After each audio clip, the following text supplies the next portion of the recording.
Hello दोस्तों, welcome back to आपके नन्हे से channel MC square maths concept square. आज हम पढ़ेंगे MP board class 10th chapter 4 quadratic equation की एक्सरसाइज 4.2 का क्वेश्चन नंबर 2। इस क्वेश्चन नंबर 2 में 4 क्वेश्चंस है। इन 4 क्वेश्चंस को क्या करना है, क्वेश्चन में बताया गया है represent the following situation in form of quadratic equation. ये 4 प्रॉब्लम्स दे रखी है, इनको आप क्वाड्रेटिक इक्वेशन के फॉर्म में बदलना है। आपको पता है क्वाड्रेटिक इक्वेशन क्या होती है, ax square plus bx plus c। इस फॉर्म में आपको इन सबको कन्वर्ट करना है, इन चारों को। आइए देखते हैं एक एक क्वेश्चन को। सबसे पहला क्वेश्चन लेते हैं फर्स्ट देखते हैं क्वेश्चन 2 का फर्स्ट क्वेश्चन। समझिएगा इसको। एरिया ऑफ रेक्टेंगुलर प्लॉट, एक प्लॉट है रेक्टेंगुलर टाइप का है। रेक्टेंगल समझते हैं आप, जिनके अपोजिट साइड्स क्या होती है, इक्वल होती है और पैरेलल होती है, और साथ में ये जो कॉर्नर्स पे एंगल जो होते हैं ये कितने होते हैं, 90 डिग्री के होते हैं। इसको बोलते हैं रेक्टेंगुलर प्लॉट या रेक्टेंगल बोलते हैं। ये रेक्टेंगुलर प्लॉट है। आपको क्या बोला है, एरिया, इसका एरिया दे रखा है। एरिया आपको पता है, एरिया जो भी दे रखा है इसका एरिया आपको दे रखा है 528। एरिया क्या होता है, ये बाउंड्री से जो अंदर का जो हिस्सा होता है इसको बोलते हैं एरिया। ये पूरी जो बाउंड्रीज जो है, बाउंड्री के अंदर वाला जो इतना भी ये जो पार्ट है इसको अपन बोलते हैं एरिया। एरिया आपको दे रखा है 528 मीटर स्क्वायर। साथ में आपको बोला है the length of the plot is 1 more than twice its breadth. We need to find length and breadth. तो आप क्या करो, उसकी जो लेंथ बोला है कि लेंथ क्या है, उसकी ब्रीथ से 1 मोर है। किसके, ट्वाइस इट्स ब्रीथ। उसकी ब्रीथ के, ब्रीथ बोले तो इसको बोलते हैं, और ये आपकी क्या है, लेंथ। तो उसने क्या बोला, उसकी जो लेंथ है उसकी ब्रीथ के ट्वाइस से 1 मोर है। तो आप क्या बोल दो, ब्रीथ को आप एक्स बोल दो। क्या बोल दो, एक्स। तो लेंथ निकल आएगी। लेंथ क्या निकल आएगी, उसकी ब्रीथ के ट्वाइस से 1 मोर है लेंथ। यही बोला है, देखो द लेंथ ऑफ प्लॉट, इस प्लॉट की जो लेंथ है वो क्या है, 1 more than। 1 more बोले तो +1 करेंगे। 1 more का मतलब होता है प्लस करेंगे, 1 को प्लस करेंगे। मोर देन ट्वाइस, ट्वाइस का मतलब डबल। इट्स ब्रीथ, उसकी ब्रीथ के डबल से एक ज्यादा है उसकी length. We need to find length and breadth. तो आपको इसको किस फॉर्म में बदलना है, क्वाड्रेटिक इक्वेशन के फॉर्म में बदलना है। तो आप यहाँ पे मान लो, यहाँ पे लिखेंगे let the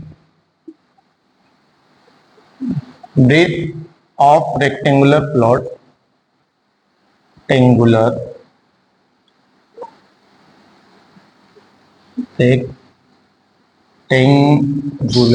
plot is X metre. इसमें दे रखा है, मीटर में दे रखा है, एक्स मीटर मान लो। फिर यहाँ पे लिखोगे 80Q। 80Q बोले तो अकॉर्डिंग टू क्वेश्चन, ये तो आपने मान ली। अब क्वेश्चन ने क्या बोला है, क्वेश्चन ने बोला है कि उसकी लेंथ जो है, उसकी लेंथ क्या है, उसकी जो लेंथ है, लेंथ है, लेंथ क्या है, उसकी ब्रीथ के ट्वाइस से 1 मोर है। ये आपको क्या दे रखी है, उसकी लेंथ दे रखी है। यही बोला है कि उसकी जो लेंथ है 1 मोर है। 1 मोर है मतलब प्लस करेंगे, मोर 1 मोर है प्लस करेंगे, और इससे ट्वाइस इट्स ब्रीथ, उसकी लेंथ, उसकी ब्रीथ के ट्वाइस से 1 मोर है उसकी लेंथ। तो ये आपको दे रखा है एंड। इसके साथ में आपको क्या दे रखा है, एक तो ये दे रखा है, दूसरा आपको दे रखा है उसका एरिया दे रखा है। एरिया क्या होता है, length into breadth, L into B. या यहाँ पे आप क्या बोलोगे, एक्स इंटू वाई। आप चाहो तो इसकी जो लेंथ है इसको वाई बोल सकते हैं ना, लेंथ को क्या बोल सकते हैं, LENGTH। लेंथ को आप वाई बोल सकते हैं। तो एरिया क्या हो जाएगा, एरिया आपको दे रखा है, area of plot, rectangular plot क्या दे रखा है आपको, ये आपको दे रखा है 528 मीटर स्क्वायर। ये दे रखा है। अब एरिया ऑफ रेक्टेंगुलर प्लॉट का फार्मूला क्या होता है, X into Y, length into breadth. ये कितना दे रखा है, 528। ये होगा। अब यहाँ पर इसको इक्वेशन फर्स्ट बोल दो, इक्वेशन फर्स्ट से y की वैल्यू रख दो। यहाँ पे क्या लिखोगे, फ्रॉम इक्वेशन फर्स्ट से y की वैल्यू रख दो। y इज इक्वल टू क्या है, ये x है इंटू वाई की जगह क्या है 2x प्लस 1, यहाँ पे ब्रैकेट लगाओ क्योंकि भाग x है मल्टीप्लाई इजिकल टू कितना आएगा 528। इसको सॉल्व करोगे क्या होगा, इसका मल्टीप्लाई एक बार इसमें होगा कितना होगा 2x स्क्वायर प्लस इसका मल्टीप्लाई इसमें होगा x का 1 में होगा तो कितना आएगा x का 1 में होगा तो x आएगा इजिकल टू 528। अब ये इस साइड आएगा कितना आएगा 2x स्क्वायर प्लस x, ये प्लस का है, इधर आएगा माइनस का 528 इजिकल टू 0। देखो ये आ गया क्वाड्रेटिक इक्वेशन के फॉर्म में। यहाँ पे लिखेंगे वेयर यहाँ पे लिख सकते हैं this equation is in form of this equation in form of ax square plus bx plus c। So it is a quadratic equation where x is the breadth of rectangular plot। यहाँ पे आपका ये question होता है complete. अपन ने किया क्या एक बार और समझे। सबसे पहले आपको क्वेश्चन ने क्या बोला था कि the area of rectangular plot कितना होता है 528 मीटर स्क्वायर होता है, यही आपका एरिया दे रखा है। और बोला है कि उसकी जो लेंथ है उसकी जो ब्रीथ है उसके ट्वाइस से 1 क्या है मोर है। तो ये पहली कंडीशन आपने लिखी कि उसकी जो लेंथ है, आपने सबसे पहले ब्रीथ को क्या बोल दिया एक्स बोल दिया, एटीक्यू जो लेंथ है वाई, लेंथ को मैंने क्या बोल दिया वाई बोल दिया। आप चाहो तो यहाँ पे लिख लेना लेट, यहाँ पे क्या लिख लेना लेट। y इजिकल टू क्या होगा 2x प्लस 1, ये इक्वेशन फर्स्ट आ गई। फिर आपको दूसरी कंडीशन आपको दे रखी थी जो एरिया है, एरिया क्या दे रखा है आपको कितना दे रखा है 528 मीटर स्क्वायर एरिया दे रखा है। किसका एरिया ऑफ रेक्टेंगुलर प्लॉट का एरिया दे रखा है कितना 528 मीटर स्क्वायर। अब एरिया ऑफ रेक्टेंगुलर प्लॉट क्या होता है लेंथ इनटू ब्रीथ। अब इसको लेंथ को मैं y बोल देता हूं और ब्रीथ को मैंने क्या बोल दिया x, लेंथ इंटू ब्रीथ या ब्रीथ इंटू लेंथ, बात एक ही है। कितना आएगा 528। अब यहाँ पे x इंटू वाई, अब y की वैल्यू इक्वेशन फर्स्ट में थी 2x प्लस 1, तो y की जगह मैंने रख दिया 2x प्लस 1। अब इसके बाद में मैंने क्या किया इसका मल्टीप्लाई इसमें किया 2x स्क्वायर, इसका इधर क्या तो x आ गया, x का 1 में किया और ये प्लस का था ये इधर उठ क्या है तो ये बन गया 2x square plus x minus 2x minus 528 equal to 0। यहाँ पे this equation is in form of x square plus bx plus c equal to 0, इस फॉर्म में है इसलिए क्या है so it is a quadratic equation है वेयर x क्या है is the breadth of rectangular plot. यहाँ पे आपको क्वेश्चन नंबर 2 का फर्स्ट होता है फिनिश। अब नेक्स्ट क्वेश्चन पे आते हैं। सारे क्वेश्चन इसी टाइप से होंगे, बस यही तक आपको करना रहेगा। देखिए next question, next question second क्या बोला है the product of two consecutive positive integers. Integers तो समझते हैं आप क्या होता है, पहले एक एक वर्ड समझो। इंटीजर, इंटीजर आपके क्या होते हैं all positive numbers, all negative numbers including zero. जैसे माइनस इंफिनिटी चलता आएगा -3, -2, -1, 0, 1, 2, 3 चलता जाएगा। तो ये क्या कहलाते हैं पॉजिटिव इंटीजर। क्या कहलाते हैं पॉजिटिव इंटीजर। और ये जो इस साइड के जो है ये कहलाते हैं नेगेटिव इंटीजर। क्या कहलाते हैं नेगेटिव इंटीजर। और ये बीच में जीरो भाई साहब है जीरो, इसकी डेफिनेशन क्या होती है all negative integers, all positive integers including zero is called integer. तो आपको क्या बोला है the product of two consecutive, एक और वर्ड इस्तेमाल किया गया है कॉन्सेक्यूटिव। कॉन्सेक्यूटिव का मतलब होता है लगातार, लगातार दो नंबर एक के बाद एक आने वाले नंबर, एक के बाद एक, एक के बाद एक आने वाले नंबर, आने वाले नंबर, एक के बाद एक आने वाले नंबर। जैसे कि -3 के बाद क्या आएगा -2, 0 के बाद क्या आएगा 1, 2 के बाद क्या आएगा 3। तो सिंपल सी बात है एक नंबर का भी मेरा 5 है तो अगला नंबर क्या आएगा 5 + 1 होगा। कब मेरा एक नंबर x है तो आगे वाला नंबर क्या होगा x + 1 होगा। कंसेक्यूटिव नंबर, अब पता नहीं है दो कंसेक्यूटिव नंबर्स कौन से, एक को आप x मान लो एक को y निकाल लो, वही पूछा है। We need to find the integers. Integers कौन कौन से वो बताना है। The product of two consecutive मतलब दो लगातार जो नंबर्स है, इंटीजर्स है, कौन से? पॉजिटिव वाले, मतलब इधर वाले। ये पॉजिटिव जो इंटीजर्स है, कॉन्जिक्यूटिव मतलब लगातार है, एक के बाद एक आने वाले, उनका कभी आप क्या करोगे? प्रोडक्ट करोगे तो आंसर कितना आएगा? 306 आएगा। ये कंडीशन आपको दे रखी है, तो मान लो क्या लिखेंगे? Let the two consecutive integers positive integers are x and x plus 1। ये दो है। Let the two consecutive positive integers are x and x plus 1। क्योंकि एक 5 है तो अगला क्या होगा? 5 plus 1। एक कभी आपका 2 है तो अगला क्या होगा? 2 plus 1। इसी टाइप से होगा, एक के बाद एक आने वाले नंबर। यहाँ पे आप लिखोगे ATQ बोले तो अकॉर्डिंग टू क्वेश्चन ने क्या बोला? प्रोडक्ट करना। इन दोनों का प्रोडक्ट करोगे कितना आएगा? 306 आएगा। कर दो x मल्टीप्लाई x प्लस 1, इनका प्रोडक्ट किया कितना आ गया? 306। सॉल्व करो, इसका मल्टीप्लाई इधर क्या था? x स्क्वायर, इसका इधर क्या? प्लस x का 1 में क्या? तो x इज इक्वल टू 306। ये इधर आएगा तो x square plus x minus 306 is equal to 0। अब इस इक्वेशन को देखो, ये क्वाड्रेटिक इक्वेशन है। क्यों है? इसकी मैक्सिमम पावर क्या है? 2 है। मतलब आप वही का वही सेंटेंस लिखोगे जो मैंने यहाँ पे लिखा था। क्या लिखा था? This equation is in form of ax square plus bx plus c is equal to 0। So it is a quadratic equation. ये एक क्वाड्रेटिक इक्वेशन है। इक्वेशन वेयर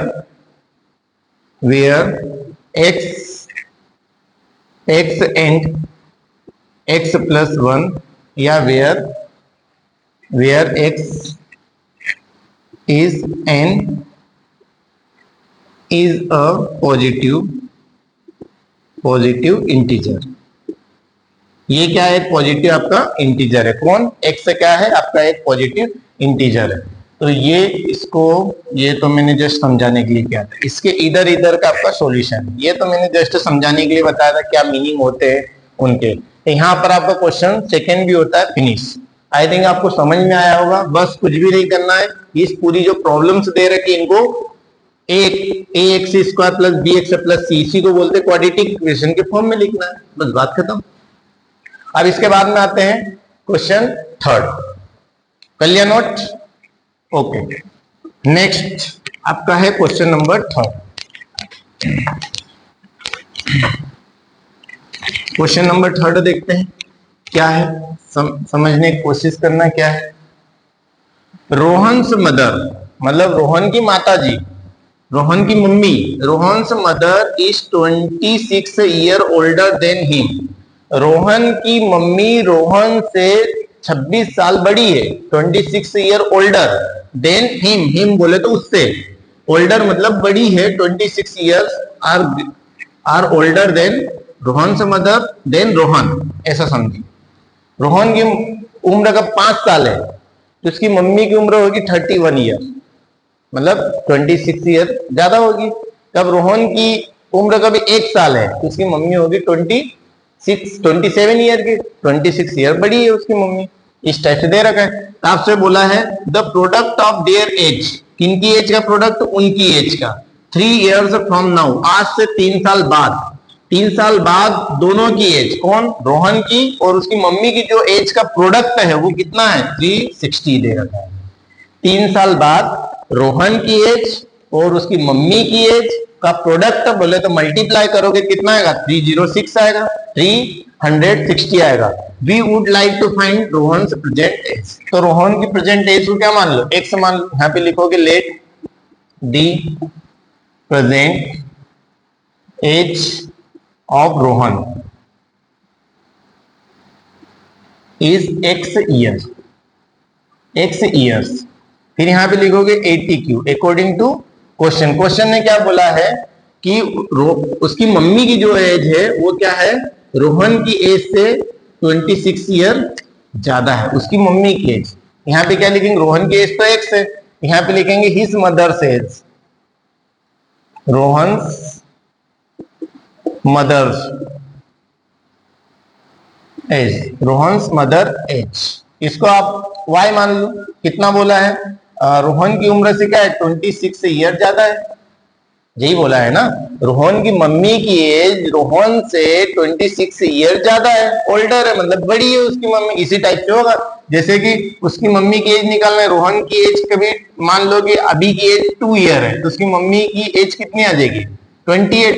ये क्या है? 28 उसकी मम्मी की एज है, इस टाइप से होगा।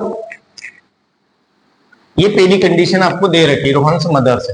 एंड साथ में आपको इसके साथ में और क्या दे रखा है? आपको बोला है कि आज के 3 साल बाद, आज के 3 साल बाद। अब मुझे बताओ 3 साल बाद कभी रोहन की एज x है, तो आज के 3 साल बाद क्या होगा? आफ्टर, यहाँ पे कभी आप देखें, अभी रोहन की एज है x, रोहन की एज है x, after 3 year, after 3 year तो रोहन की एज कितनी होगी? x plus 3। और उसकी मदर की एज क्या होगी? इस मदर से मदर की एज होगी y प्लस 3, यही तो होगा। तो उसने क्या बोला है कि 3 साल बाद रोहन की एज और उसकी मम्मी की एज का प्रोडक्ट, रोहन की एज कितनी होगी? x प्लस 3 होगी 3 साल बाद, और उसकी मम्मी की जो मदर जो है उनकी एज कितनी होगी? y प्लस 3 होगी 3 इयर्स लेटर। कितना आएगा? अपन ने y मान लिया, इजिकल टू कितना दे रखा है आपको? 360। अब इसको सॉल्व कर लो, वैल्यू रख दो, x प्लस 3 इंटू y की वैल्यू क्या है? हिज मदर एज को क्या बोल रहे? y बोल रहे। आप चाहो यहाँ पे लिख लेना लेट। कितना? y की वैल्यू क्या है? x प्लस 26 और ये प्लस कितना है? 3 इजिकल टू कितना है? 360, यही होगा।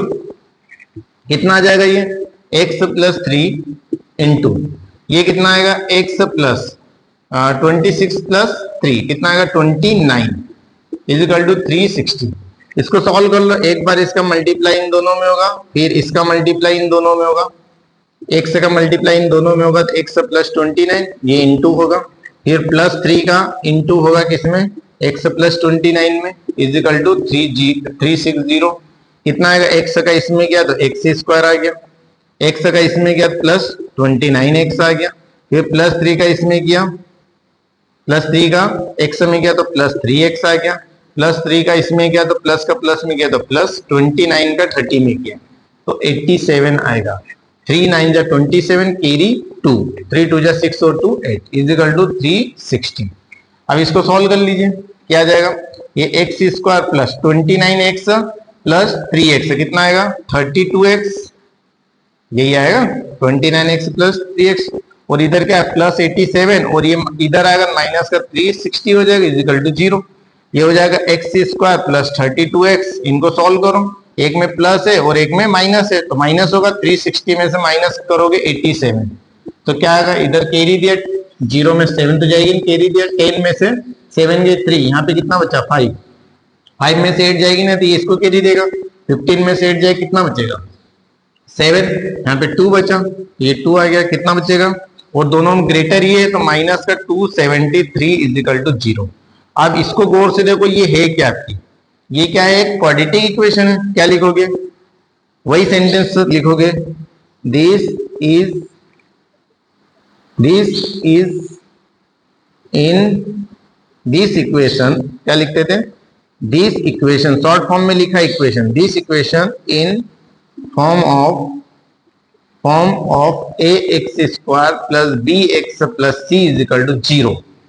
सो it is a quadratic equation where x is the present age of Rohan. Rohan की क्या है? प्रेजेंट एज है। एक्स क्या है? रोहन की प्रेजेंट एज है। इस टाइप से आप इस क्वेश्चन को कंप्लीट कर सकते थे। नोट कर लीजिए इसको, वीडियो को पॉज करके, फिर देखते हैं नेक्स्ट एंड लास्ट क्वेश्चन इस एक्सरसाइज का भी, इस एक्सरसाइज का लास्ट क्वेश्चन 4.1 का। कर लिया नोट? कैसे किया? ओके, नेक्स्ट क्वेश्चन देखते हैं। ये सॉरी यहाँ पे नंबर डालना भूल गया था, क्वेश्चन नंबर थर्ड था। कौन सा था? क्वेश्चन नंबर 2 का थर्ड था। आप क्वेश्चन नंबर 2 का कौन सा करेंगे? फोर्थ करेंगे। ओके,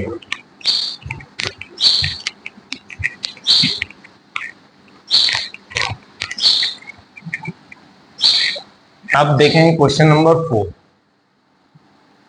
क्वेश्चन नंबर 4 क्या है? अ train travels a distance of 480 kilometre. एक ट्रेन है जो कि 480 किलोमीटर चलती है। यहाँ ए पॉइंट से बी पॉइंट पर आती है, 480 किलोमीटर चलती है। समझना, आप क्वेश्चन की फीलिंग्स को समझना। अ train travels a distance of 480 kilometre eight uniform speed. Uniform speed का मतलब होता है एक जैसी। जैसे वो 1 घंटे में 50 किलोमीटर चलती है तो अगले 1 घंटे में भी 85 किलोमीटर चलेगी, फिर उसके बाद वाले अगले 1 घंटे में तब भी वो 85 किलोमीटर चलेगी। इक्वल टाइम इंटरवल में इक्वल डिस्टेंस को चलना या ट्रेवल करना, उसी को बोलते हैं यूनिफॉर्म स्पीड। तो ये यूनिफॉर्म स्पीड से चल रही है। If the speed has been 8 kilometre less, कभी स्पीड को आप जितनी भी स्पीड से चल रही, मान लो कि 1 की स्पीड से चल रही, इसकी इनिशियल स्पीड कितनी है? 1 किलोमीटर पर आवर है। यदि आप इसकी स्पीड को कम कर दें, क्या कर दे? कम कर दे, मतलब स्पीड को घटा करके क्या कर दे? 1 - 8 कर दे। कभी 100 की स्पीड पे जा रही है तो 100 में से 8 को माइनस कर दो, 92 की स्पीड पे कब कर दे। कभी ट्रेन का 50 की स्पीड पे चल रही है तो 8 किलोमीटर कम कर दे, मतलब 42 की स्पीड पे कभी कर दे। दो सिचुएशन दे रखी, एक नॉर्मल स्पीड पे चल रही है 100, और फिर उसके बाद में जो भी एक्स है उससे कभी 8 किलोमीटर कम कर दे, तो उस केस में क्या होगा? तो उसने क्या बोला है? If the speed has been 8 kilometre less, less का मतलब होता है कम, कम कर दे, then it would have taken 3 hours more. तो आपको पता है स्पीड कम करूंगा तो टाइम ज्यादा लगेगा, स्पीड बढ़ाते हैं तो टाइम कम लगता है, स्पीड कम कर दूंगा तो टाइम ज्यादा लगेगा। तो उसने बोला कि स्पीड कब मैं ये कर दूं, पहले स्पीड कितनी थी 100, पर मैं स्पीड कभी इतनी कर दूं तो उस केस में टाइम क्या होगा? टाइम आपको लगेगा 3 घंटे ज्यादा, 3 hours more to travel same distance. उसी डिस्टेंस को ट्रेवल करने में 3 घंटे ज्यादा निकले। We need to find the speed of train, तो जो निकालना है उसको मान लो स्पीड ऑफ ट्रेन। यहां पे आप लिखेंगे let the initial speed, initial uniform speed of train is x kilometre per our. ये मैंने मान लिया। इसके बाद में आप लिखेंगे ATQ बोले तो अकॉर्डिंग टू क्वेश्चन ने क्या बोला कि ट्रेन का भी x और डिस्टेंस कितनी चलती है, डिस्टेंस ट्रेवल्ड डिस्टेंस, ये भी लिख लो, ट्रेवल्ड डिस्टेंस कितनी दे रखी है आपको? 480 किलोमीटर, वही दे रखी है ना, 480 किलोमीटर। अब इसके बाद में आप लिखना ATQ। अब क्वेश्चन ने क्या बोला? अब यहाँ पे आपको ये दो चीजें दे रखी है तो आप टाइम निकाल सकते हैं। आपको यहाँ पे टाइम की बात करी 3 घंटे, इसमें कभी टाइम कभी T1 लेती है तो इसमें जो टाइम कितना लेगी? T2 लेगी। मान लो कि जब ट्रेन x स्पीड से चल रही थी तो उसने टाइम कितना लिया? T1 लिया। T1 जैसे मैंने तो उसने 10 घंटे लिए, तो जब स्पीड कम कर दूंगा तो 10 की जगह 3 घंटे ज्यादा लेगी। कितने टाइम लेगी? 10 की जगह 13 घंटे लेगी। जैसे यहाँ पे मैंने मान लिया ये T1 टाइम जब नॉर्मल स्पीड से चल रही थी, जब मैंने स्पीड कम नहीं करी, तो नॉर्मल स्पीड मतलब 1 की स्पीड से चल रही थी यूनिफॉर्मली, तो उस केस में उसने टाइम कितना लिया? 10 लिया। जब उसकी स्पीड मैंने 8 किलोमीटर कम कर दी तो उस केस में टाइम 3 घंटे ज्यादा लेगी, मतलब 10 + 3 हो जाएगा। यही तो करेंगे, यही आपका कंसेप्ट इस क्वेश्चन का। यहाँ पे टाइम निकालेंगे तो टाइम निकालने के लिए आपने एक फार्मूला पढ़ा होगा स्पीड का। स्पीड इज इक्वल टू क्या होता है? डिस्टेंस अपॉन टाइम, यही होता है। अब टाइम निकालेंगे तो इसको इधर क्रॉस मल्टीप्लाई कर सकता हूं तो टाइम इधर आ जाएगा। टाइम इज इक्वल टू कितना आएगा? डिस्टेंस अपॉन कितना आ जाएगा? स्पीड आ जाएगा। टाइम निकालना है आपको यहाँ पे, तो टाइम दे रखा है आपको कि इसमें 10 घंटे लेती है तो इसमें 3 घंटे ज्यादा लेगी, मतलब इसमें T1 टाइम लेती है तो इसमें कितना टाइम लेगी? T1 + 3 टाइम लेगी। इस टाइप से होगा कुछ, देखते हैं अपन क्या होगा। इसमें 3 घंटे, इसकी तुलना में 3 घंटे ज्यादा लेगी, तो 3 किसमें प्लस करूंगा? इस T1 में प्लस करूंगा, क्योंकि ये 10 क्या है? T1 है। T1 + 3 इज इक्वल टू कितना आ जाएगा? T2 आ जाएगा। यहाँ पे लिखेंगे time taken to travel 480 kilometre at the speed of x kilometre per hour. Time taken to travel 480 kilometre at the speed of x kilometre. तब आपको यहाँ पे टाइम निकालना है t1, उसको क्या बोल रहे हैं, टाइम टेकन। टाइम निकालेंगे, टाइम क्या होता है, डिस्टेंस अपॉन स्पीड। डिस्टेंस कितनी है 480 और स्पीड कितनी है, स्पीड है x, ये आपकी है। अब मैंने इस केस में टाइम कितना लिया, t1 लिया। अब सेकेंड केस क्या बोला है कि उसकी स्पीड कम कर दी मैंने, स्पीड कम कर दी, यहां पे लिखेंगे time taken to travel 480 kilometre if speed reduce by 8 kilometre per hour. 8 kilometre per hour से मैंने स्पीड कम कर दी, तो स्पीड कितनी हो जाएगी, x माइनस 8 हो जाएगी। तो उस केस में जो टाइम होगा उसको t2 बोल दे, कितना आएगा 480 बाय कितना आएगा, x माइनस 8 आ जाएगा। स्पीड 8 किलोमीटर से कम कर दी, पहले स्पीड कितनी थी x था, अब x माइनस 8 होगी। अब इसी क्वेश्चन को अपन सॉल्व करेंगे। कैसे सॉल्व करेंगे, देखो मैंने यहाँ पे लिखा था अकॉर्डिंग टू क्वेश्चन, ये सब मुझे बाद में लिखना था। अकॉर्डिंग टू क्वेश्चन, ये यहाँ पे लिखना है ATQ, according to question. According to question में क्या होगा, जो टाइम जो आपने जो दिया गया है वो टाइम t2 जो है वो क्या होगा, t1 प्लस 3 होगा। क्यों होगा, क्योंकि ये जो t2 जो टाइम जो है, t2 टाइम यहाँ पर है, इसमें क्या होगा, ये टाइम ज्यादा लेगी। किससे टाइम ज्यादा लेगी, t1 से।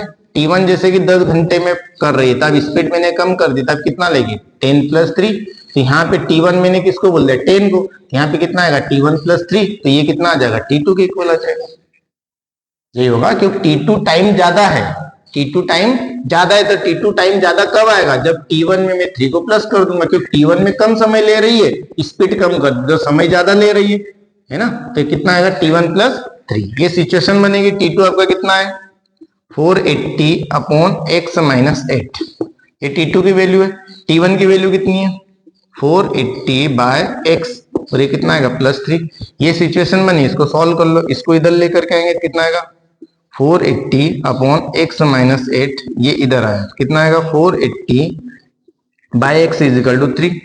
इसको सॉल्व करेंगे। 480 देखो दोनों में ऊपर है, तो इसको कॉमन लिया 480। ये इसलिए लिया कि क्वेश्चन को करना आसान हो जाएगा। x माइनस 8 यहाँ पे बच्चा 1 अब बाय x बच्चा इज इक्वल टू 3। इसको सॉल्व करेंगे 480, ये इसका इधर मल्टीप्लाई किया कितना है x माइनस, इन दोनों का इधर क्या कितना आएगा x माइनस 8। फिर इन दोनों का करेंगे मल्टीप्लाई, कितना आएगा x माइनस 8, और इधर कितना आएगा 3। देखिए आगे सॉल्व करते हैं। ये कितना आएगा 480, कितना आ गया 480। इसको सॉल्व करेंगे कितना आएगा x, ये माइनस का मल्टीप्लाई होगा माइनस x, इस माइनस का इसमें होगा तो प्लस 8, इन दोनों का मल्टीप्लाई होगा कितना आएगा x स्क्वायर माइनस 8 का इधर हुआ तो 8x, और इधर कितना है 3। अब देखोगे तो ये कैंसिल आउट हो जाएगा, यहाँ पे क्या बचेगा 480, और ये डिवाइड में तो क्रॉस मल्टीप्लाई इधर हो जाएगा, यहाँ पे क्या बचेगा 480 इंटू 8 बचेगा, और इधर इसका क्रॉस मल्टीप्लाई होगा तो कितना आएगा x स्क्वायर माइनस 8x हो जाएगा। देखो ये डिवाइड में है, ये डिवाइड में तो इधर क्रॉस मल्टीप्लाई हुआ, इसका क्रॉस मल्टीप्लाई इधर हुआ, आपको पता है क्रॉस मल्टीप्लाई होता है। अब ये यहाँ इंटू में, तो 480 का इंटू किसमें होगा 8 में होगा, कितना आएगा 8 का 0 में करोगे 0, 8 8 जा 64, और 8 4 जा 32, 32 और 6 कैरी कितना बचा था 6, कितना आ गया 38। इस टाइप से आ जाएगा। इधर क्या आएगा 3 का इधर मल्टीप्लाई करेंगे 3x स्क्वायर माइनस 3 8 जा 24x, यही मिलेगा 3x स्क्वायर 3 8 जा 24x, यही बचेगा। इसको उधर लेकर के जाओ, यहाँ पे क्या इधर क्या आ जाएगा 0, ये 3x स्क्वायर माइनस 24x, ये उधर जाएगा माइनस का 3840, ये आ जाएगा। अब इन सभी में देखो सभी के सभी नंबर 3 से डिवाइड हो जाएंगे, ये भी 3 से डिवाइड हो जाएगा, ये भी 3 से डिवाइड हो जाएगा, ये भी 3 से डिवाइड हो जाएगा। करके देखना, ये भी 3 से डिवाइड हो जाएगा। नहीं, चेक करने का आसान तरीका, सभी डिजिट्स को प्लस कर दो। 3 और 8 कितना होगा? 11 और 4 15 और 0 15। 15 3 की टेबल में आता है, इसलिए इसमें 3 का चले जाएगा। 3 से डिवाइड करूंगा क्या आएगा? इसको 3 से डिवाइड करूंगा कितना आएगा? X square. इसको 3 से डिवाइड करूंगा क्या आएगा? 3 8 जा 24। 3 से डिवाइड करूंगा 3 8 जा 24 आएगा। x माइनस इसको 3 1 जा 3, 3 2 जा 6 बचे 2, फिर बचेगा 3 8 जा 24, 3 8 जा 24 और ये 0 बच गया। ये आएगा, इसको सही से लिख लो, x square minus 8x minus 1 2 8 0 और ये 0 को उस साइड लिख दो। अब इसको देखो क्या लिखोगे? This equation is in form of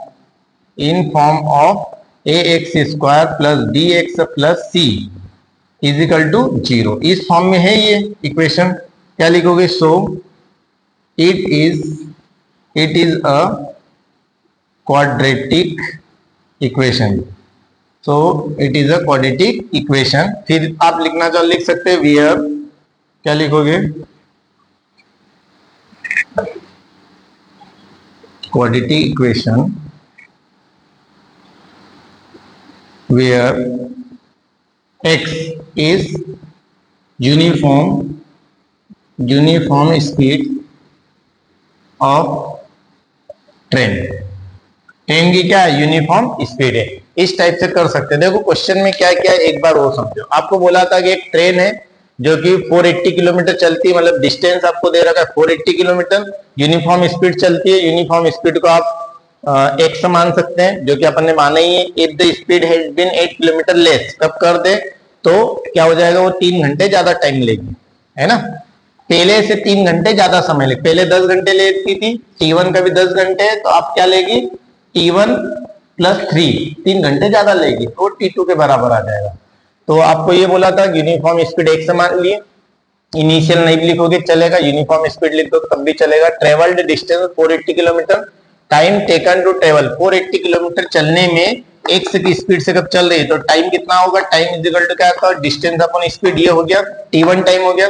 time taken to travel 480 kilometre if speed reduce by 8 kilometre, speed कम कर दी मैंने, 8 किलोमीटर से कम कर दी थी, स्पीड कितनी हो जाएगी? x माइनस 8 हो जाएगी। T2 is equal to 480 by x minus 8। अब आपको क्या बोला? ATQ according to question. According to question ने क्या बोला कि उसका जो नया जो टाइम स्पीड कम करने पर वो टाइम क्या होगा? ज्यादा होगा। पर वो किससे ज्यादा होगा? पहले वाले टाइम से। पहला वाला टाइम क्या था? T1 था, उससे 3 घंटे ज्यादा होगा। पहले वाले टाइम से 3 घंटे ज्यादा होगा, ये T2 के बराबर होगा। तो ये T2 की वैल्यू आपने रखी 480 बाई 8 माइनस, ये T1 की वैल्यू रखी 480 बाई x प्लस 3। ये अब इसको इधर उठा के लाया तो ये पूरा पूरा किसमें था? प्लस में था, ये पूरा पूरा माइनस में आ गया, इधर 3 बचा प्लस का। फिर इसमें से 480 को मैंने कॉमन लिया तो यहाँ पे क्या बचा? 1 बचा, 1 by 8 minus x minus 8 minus यहाँ पे 1 बचा 1 बाय एक्स। इसका क्रॉस मल्टीप्लाई किया, इसका इधर किया तो x आ गया माइनस, ये माइनस ही 8 माइनस x माइनस 8 था, इसका इधर 1 में किया तो x माइनस 8 आ गया। और इन दोनों को किया तो x into x minus 8 is equal to 3। फिर क्या किया?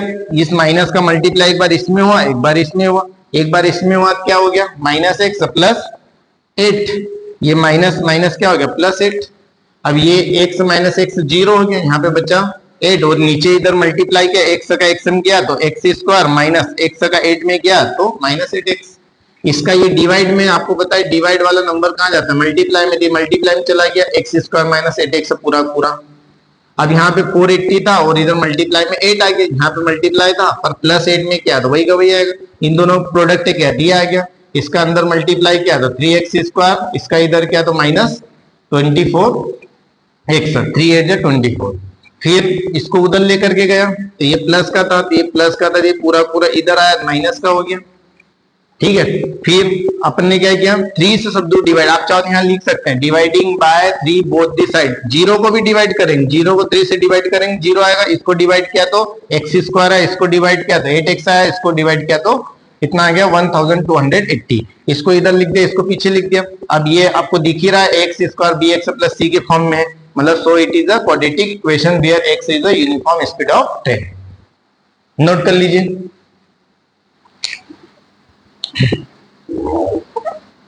नोट कर लीजिए आप लोग। इसी के साथ में ये जो आपकी 4.1 जो एक्सरसाइज है होती है फिनिश, और आगे की जो भी एक्सरसाइज है उसको नेक्स्ट वीडियो में देखेंगे, जो कि 4.2 है। ये जो इस टाइप से मैंने जो बनाए करे हैं, इनको आप एग्जाम में सिर्फ न बनाए तो चलेगा, बनाना समझना हो तो रफ में कर सकते हैं। सवाल को किसी तरीके से गंदा नहीं करना है, ठीक है। मिलते हैं नेक्स्ट वीडियो में, तब तक के लिए best of luck. Thank you very much.